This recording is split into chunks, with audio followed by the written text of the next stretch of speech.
Bedford native Becky Skillman launched a more than 40-year career in public service close to home. In 1977, she was elected to the office of Lawrence County Recorder at the age of 27. She would advance from local to state politics, serving 12 years in the state Senate, representing Lawrence, Monroe, Jackson, Washington, and Orange counties. She would become the first woman in history to serve in Senate Republican leadership and would become the first elected female lieutenant governor in state history. She's my guest this week on the Business and Beyond podcast.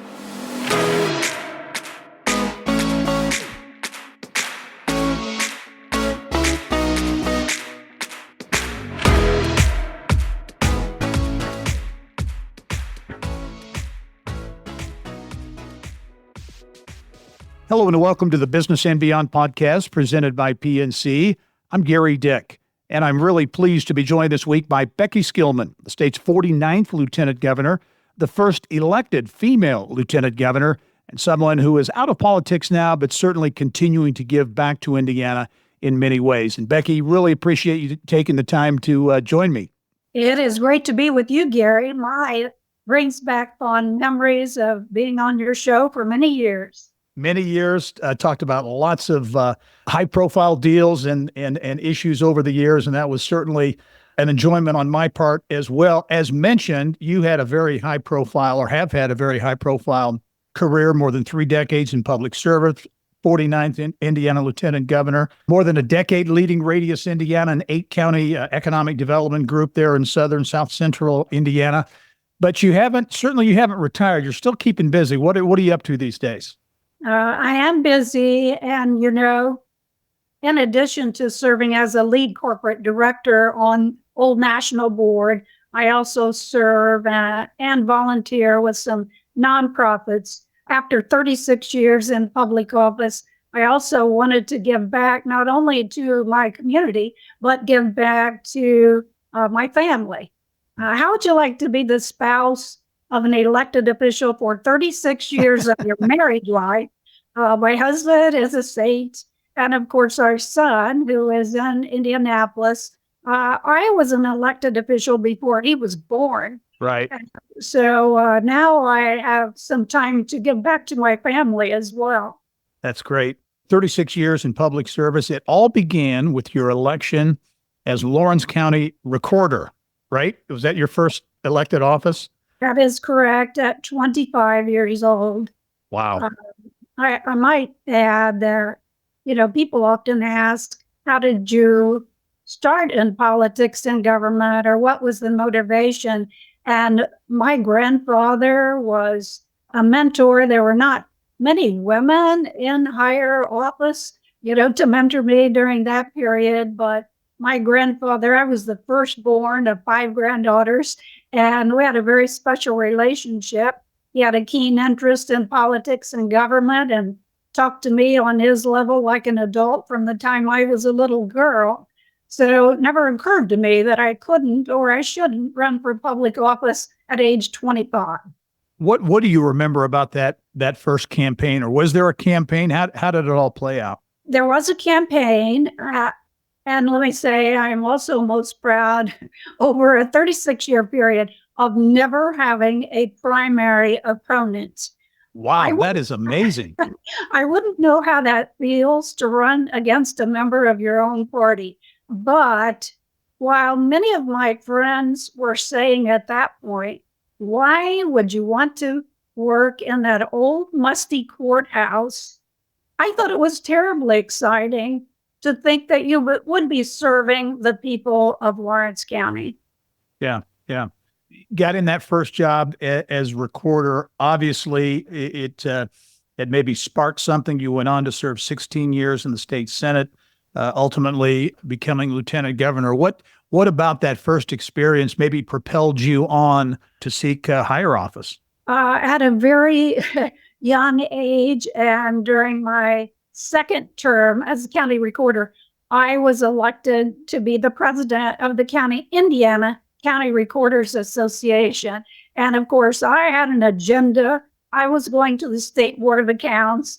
There were things I thought the offices statewide needed help with in terms of technology and, and many other issues, having statewide call meetings for trainings. So that started my advocacy work, I suppose. Mhm. So in my second term, then as county clerk, I was elected as the president of the Association of Indiana Counties. So that then is all the county officials in the state of Indiana, representing them before the General Assembly, holding district meetings throughout the state. Little did I know that service was going to serve me well down the road. I had no idea. But I certainly knew all of the counties and all of the county seats, and I'd been in most of them. Yeah. So while I was lobbying the legislature on behalf of county officials, it piqued my interest in running for a seat in the Indiana Senate, which I did then in 92. And I guess the rest is history. Yeah. You mentioned being a female, you didn't have the opportunity to have many mentors in politics early on. As you think back to those early days, being a woman in politics, you faced the same challenges as men did, but you also faced unique challenges being a woman. What were some of those? What were some of those challenges that you feel you faced as a woman coming up the ladder, if you will, in politics? You know, that's an interesting question, and one that I've received, of course, a number of times, but perhaps it was because I didn't allow others to make me feel differently as a woman elected official.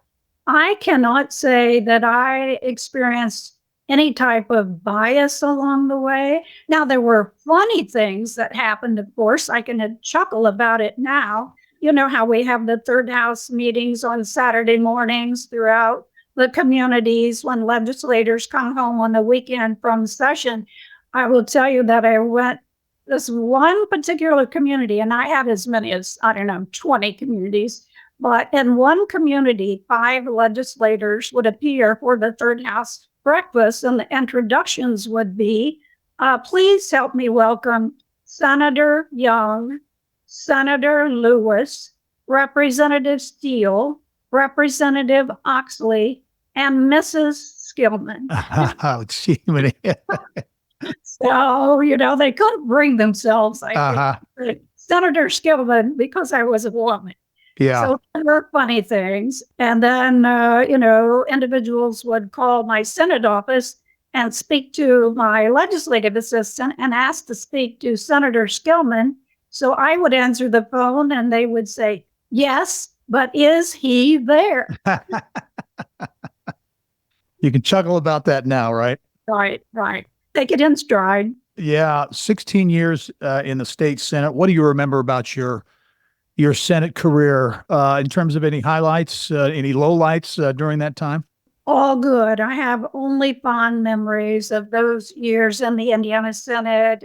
I will say that my passion for rural development, helping our smaller cities and towns and our rural counties thrive and grow, that's where it all began. And quite frankly, it began out of necessity. At the time, I represented 5 rural counties, and 3 of the 5 had extremely high unemployment, well above the state average. And so I thought my job was attempting to be innovative and creative and finding ways, perhaps legislatively, to help these communities move forward.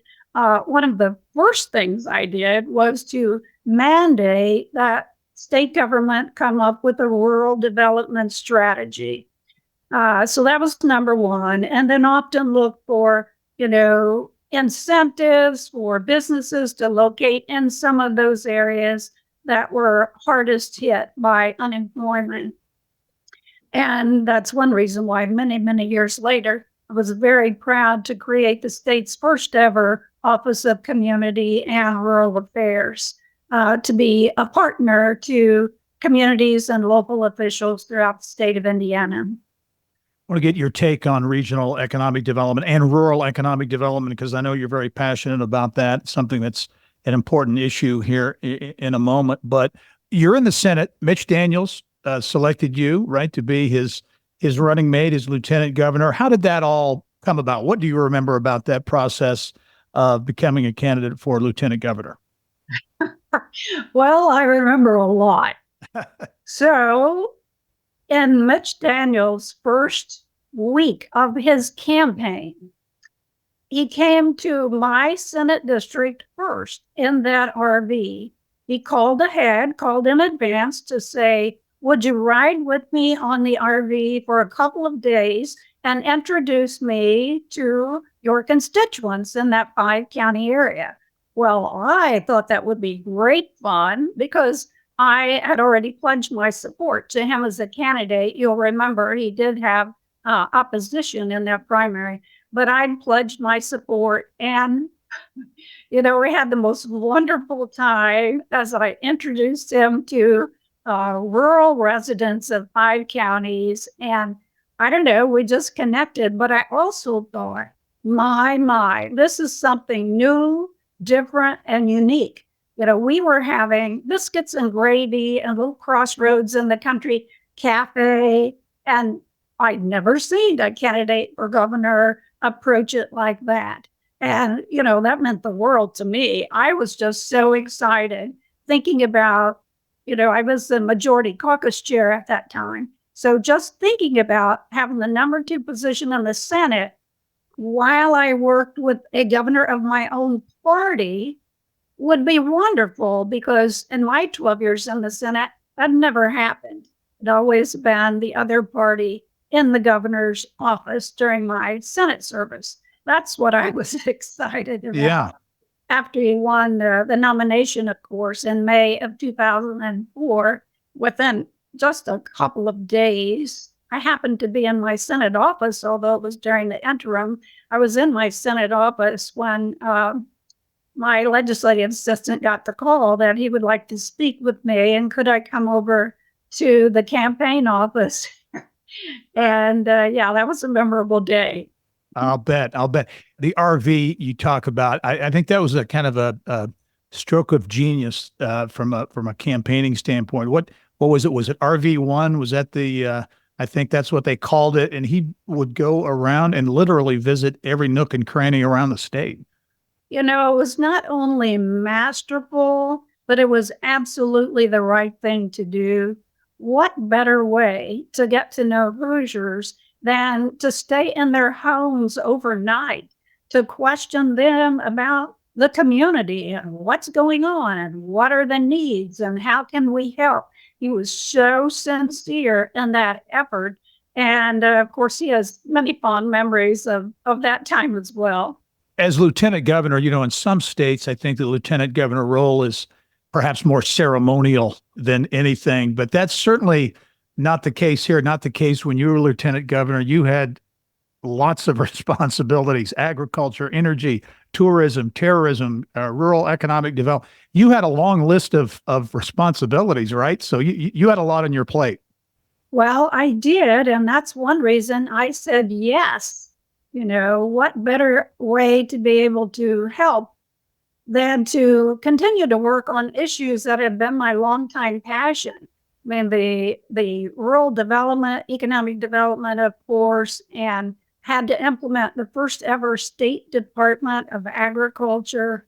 Tourism was, a passion of mine as well, had to be in some areas of the state. Energy. So I was familiar with most of these agencies that we would ultimately create. I would say the one learning curve for me was chairing our state's counterterrorism and security council, because I can tell you, not even the average legislator knows all the state does to keep 6.8 million Hoosiers safe and secure. And it was a special time. It was at the height of the war in Iraq and Afghanistan. And by the way, we lost so many of our Indian and National Guard soldiers during that period. And the governor or I attended every one of their services, if they wanted us there, of course. But many, many memorable moments from that period. But our partners in counterterrorism, of course, were the National Guard and all of the federal agencies, federal Homeland Security, FBI, TSA. So that was a learning experience for me, but oh, what appreciation I have for all of those and that personnel today. Yeah, as you look back, and sometimes I think this is maybe an unfair question, but is there a highlight in your view in terms of accomplishments during your time as lieutenant governor? Anything you can point to, especially that you look back on and say, "Wow, that was really a great accomplishment." Well, I mentioned earlier establishing the first ever State Department of Agriculture, which was the right thing to do, considering the contribution to our state's economy. It was never on an equal playing field with environmental management and natural resources, and now it is. Also, the first state office of community and rural affairs. But, not a lot has been said about my work globally. I led 8 trade missions to 13 countries during my 8 years as lieutenant governor. Just some special memories there, not only with accomplishments on behalf of Indiana businesses, but the experiences and memories that I will have for a lifetime. I recall Indiana being one of very few states that had visited Vietnam. So what we didn't know was that it's rather prestigious to the regime when a state in America comes calling. So our visit had been promoted extensively there, but we didn't know. And when our delegation arrived in Vietnam to the palace in our shuttle bus, they literally rolled out the red carpet for us. And then I found myself with lots of TV cameras in my face when I walk into the rotunda of this palace. And a few minutes later, sitting on a double throne with the chairman of the Communist Party of Vietnam, Chairman Tin, having a conversation about trade opportunities for Hoosiers. And I thought, how did this small town gal from Southern Indiana arrive? You're not in Bedford anymore, right? Well, it's like Dorothy and Oz. Yeah. You're not in Wow. Kansas anymore. But as I recall, we had great wins on that trip, especially for Indiana hardwoods. And the pleasant surprise was 135 Vietnamese businesses came out with some interest in doing business with the state of Indiana. So, yeah, 13 countries over an 8-year period. Wow. And just special memories I'll have for a lifetime. Certainly, direct foreign investment continues to be a big component of the Indiana economy, economic development. Think about how Indiana is received globally, because I think back, many years ago to the efforts of Bob Orr and John Mutz when they established these trade offices in Asia and different places. And not everybody was crazy about it, didn't think it was the best idea. But, to me, that those are the seeds that have been planted that have sprung and sprouted and have really paid dividends. How is Indiana received on a global stage? Great question, because my first year or two in office, when I was doing quite a bit of travel, not only statewide, but globally. And, often I would ask who had the foresight to establish this sister state relationship, or who had the foresight to continue to maintain a trade office within that country. And of course, the answer I received was Bob Orr and John Mutz. They started the process, and we've been so fortunate, but there were true, genuine, sincere relationships in place. And isn't it always true that it's the strength of the relationship that creates success? You can't say enough about the strength of relationship. In fact, just last week, 10 days ago or so, Governor Fukuda from Tochigi Prefecture was here, and I was asked to be one of the speakers at the celebration of his 20 years in office. So this is Indiana's sister state prefecture in Japan. And we had the best time just catching up and reminiscing over special times there. But I was in Japan or led that state trade mission in 2011, and that was just 6 months after the tsunami and earthquake. So when we would normally be sitting down with their governors, lieutenant governors, or they call them vice governors, talking about common successes and challenges, we could not relate to all of the issues they were having at the time. I could go on and on Yeah. about CAFTA and being in Central America, but I'll just stop there because many, many experiences and cultural, of course, differences. Yeah. You talk about relationships and how important they are to getting things done. And in politics, bipartisanship and relationship building. What's your take on the current state of politics, not just here in Indiana, but maybe nationally? There seems to be so much division and inability to kind of step across the aisle and do those things that generally result in good things, that there's so much conflict. What do you see? How do you view the landscape in politics now? Yes, I will speak primarily at the federal level, but it is so unfortunate, the state of public discourse today. It's unfortunate and it makes me sad because it doesn't have to be that way. I mentioned earlier that during my 12 years in the Senate, the governor's office was maintained by the opposite party, and the House of Representatives was often majority held by the opposite party as well. But that's how we got things done. I had such great relationship with my friends on the other side of the aisle, not only in the Senate, but in the House of Representatives. I needed friends in the House to carry my legislation in the House. So, even from a practical standpoint, you're harming yourself if you don't seek out partners in that effort. It doesn't have to be the way it is today. Unfortunately, it's all about the next election. Who's going to, the country's so closely divided. It's about who's going to maintain control of the U.S. House or the U.S. Senate. And that's what consumes them, most of them, 24/7. Well, there's a big push for a collaboration around the state of Indiana on a regional basis for economic development. We'll talk about that, rural economic development, and the impact on communities statewide when the Business and Beyond podcast returns.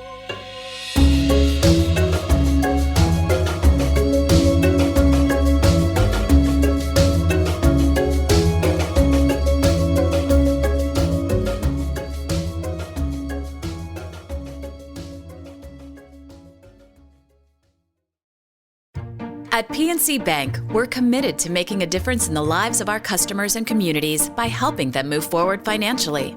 As a Main Street bank, we try to do right by our customers with every encounter. Our local teams offer personalized financial advice to help guide you in making the best decision.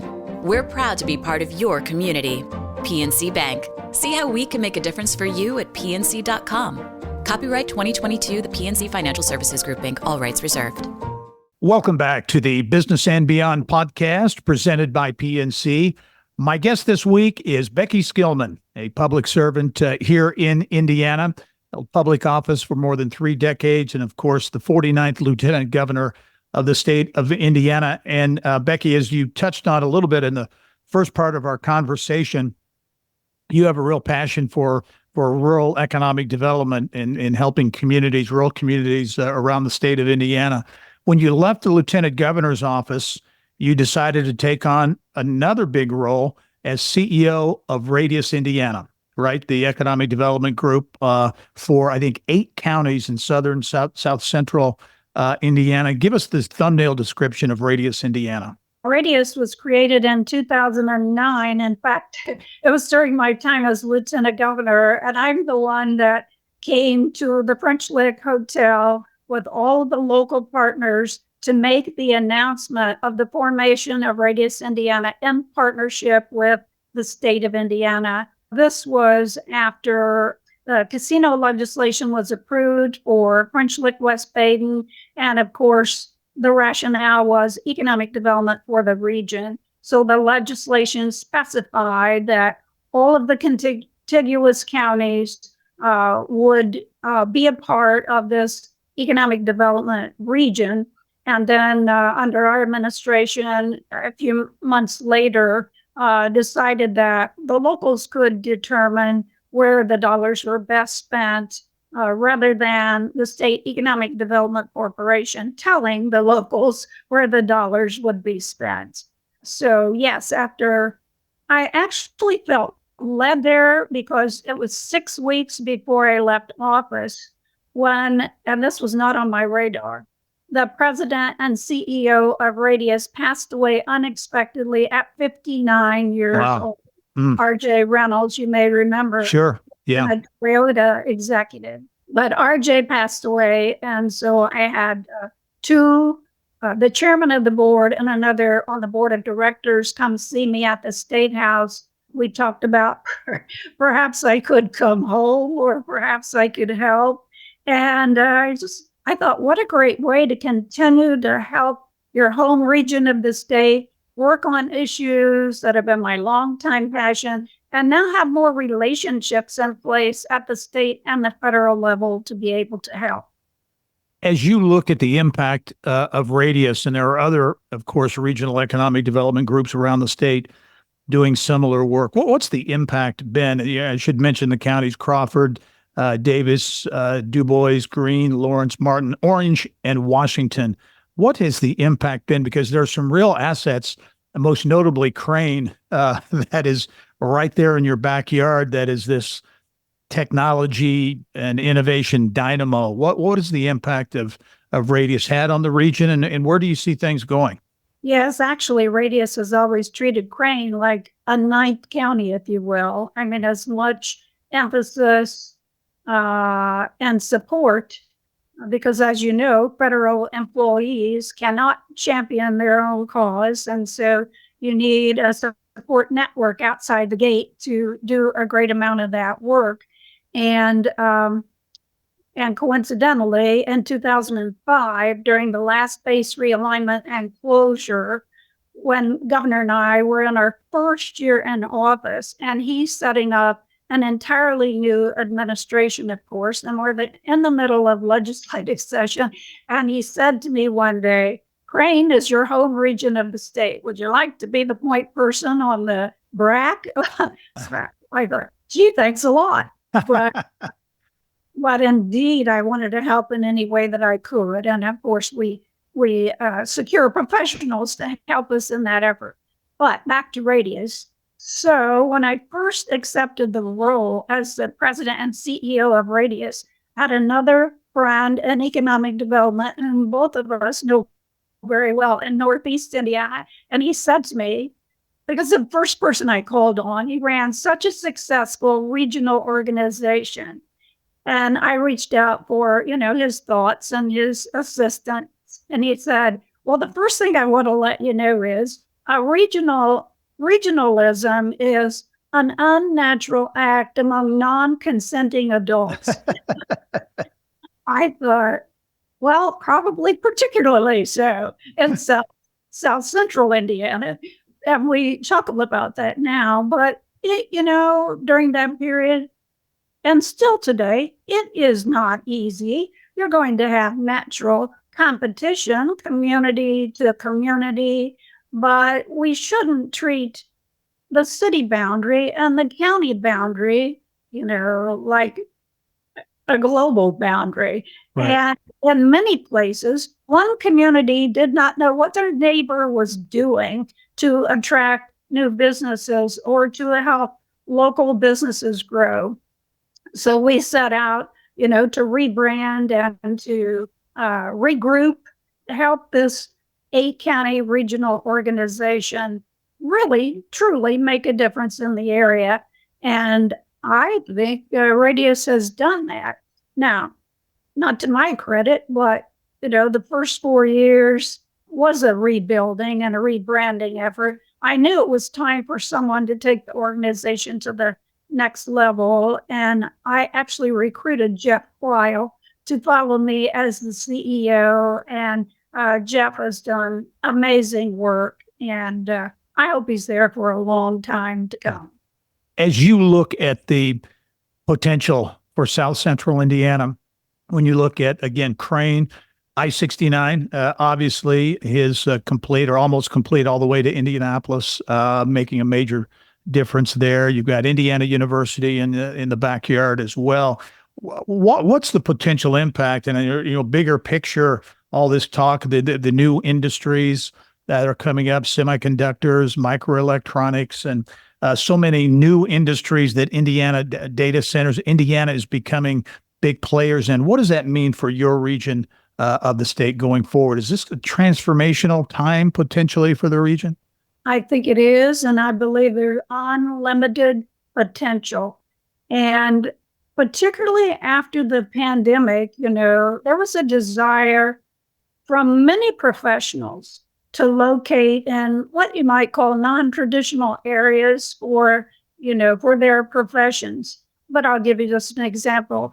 An official from the IU School of Public Health told me they'd never seen or heard as many calls from physicians around the country seeking advice on where they could locate in small towns and in rural areas. Now, that's just an example, perfectly understandable after all they've seen, done, witnessed, and been a part of during the pandemic, but also with technology. When young people now can locate anywhere and do their jobs, you better have the, quality of place to attract them to your areas. And with outdoor recreation opportunities and beyond and beautiful scenery, I do think that South Central, Southwest Indiana is very attractive.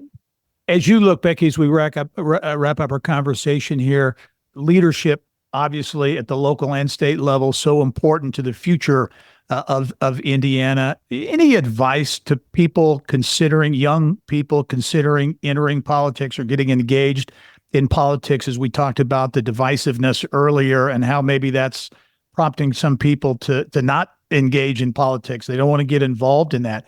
Any advice you would give to young people considering public service as an option? I always take every opportunity to encourage young people to get involved. And by the way, as you know, Gary, public service is a very broad term. Doesn't always mean that you have to run for public office, but there are so many ways to contribute to the community. But regarding elected office, as I said earlier, it doesn't have to be divisive. It doesn't have to be brutal.